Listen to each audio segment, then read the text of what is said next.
শুধু জালিগুলো দেখুন, এক কাছে কতগুলো জালি, জাস্ট দেখুন জালিগুলো দেখুন, শুধু কি হারে জালি ধরেছে। তো এদিকটা দেখুন ভালো করে জালিগুলো।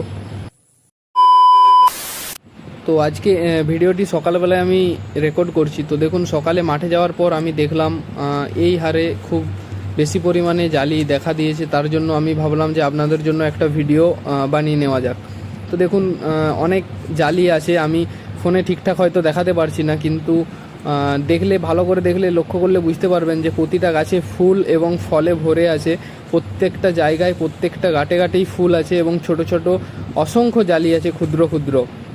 তো অনেকেই এই যাত্রার নাম জিজ্ঞাসা করবে। এই যাত্রার নাম হলো AK-47। এবং অন্যদিকে আমি আরও একটা জায়গার দেখিয়ে দেবো, সেই দিকটা হলো বুলবুল ও বাহুবলী 2+। তো ওই দুটো জাতও দেখিয়ে দেবো। তো আমি অনেকেই আমার কাছ থেকে বীজ নিয়েও লাগিয়েছে, অনেককে আমি বীজ দিয়েছি, তারাও অবশ্য তাদেরও হয়তো এরকমই ফলন বা এরকম ফলছে। চারিদিকেরটা লক্ষ্য করলে দেখতে পারবেন চারিদিকেই খুব মানে প্রচণ্ড জালি দেখা দিয়েছে এবং অত্যাধিক পরিমাণে ফল উঠছে এখন বর্তমান সময়ে।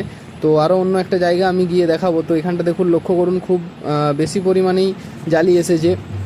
তো এইভাবে শুধু আমি একটা জায়গা দেখালাম, লক্ষ্য করলে পুরো বিলটার মধ্যেই এরকম জালি সব জায়গায় দেখা যাবে। তো দেখুন এটা আরেকটা অন্য জায়গার আমি ভিডিও ক্যাপচার করেছি। তো ভালো করে লক্ষ্য করলে দেখতে পাবেন ক্ষুদ্র ক্ষুদ্র অসংখ্য জালি আছে, অসংখ্য।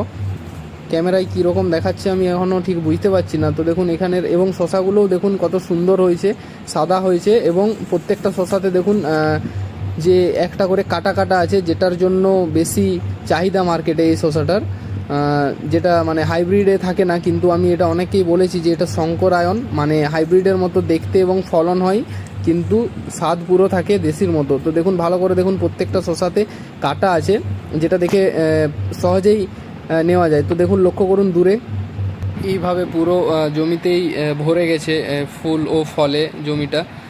তো আমি আরেকটা কথা বলে দিই যে মেনলি আমার বীজ বিক্রির থেকে আমি মেনলি প্রধানত চাষি।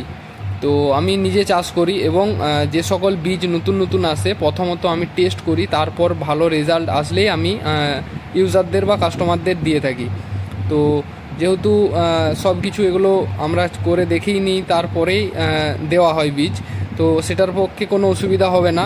তার জন্য অন্যান্য কোম্পানির যে কোনো বীজ আমরা যাকে তাকে দিয়ে দিই না, আগে প্রথমত টেস্ট করি, যদি ভালো রেজাল্ট হয় তারপরই দেওয়া হয়। তো আপনারা নিঃসন্দেহে লাগাতে পারেন, এখনও লাগানোর সময় আছে। যদি আমার কাছে বীজ নিয়ে যোগাযোগ নাম্বার আমি দিয়ে দেবো স্ক্রিনে, যদি লাগে তো বীজ এখনও নিয়ে নিতে পারবেন, কোনো অসুবিধা নেই। তো এরপর বর্ষার আর ভিডিও আসবে না, বর্ষার ভিডিও এটাই লাস্ট ছিল, হয়তো আর কোনো ভিডিও দেবো না। এরপর শীতের বীজ পাওয়া যাবে, শীতের বীজের জন্য যোগাযোগ করতে পারেন। শীতের বীজও অনেক দু চার রকমের আপাতত এখনই চলে এসেছে, অ্যাভেলেবেল আছে। তো চলুন আজকের ভিডিও এটুকুই। পুরো ভিডিওটি দেখার জন্য অসংখ্য ধন্যবাদ।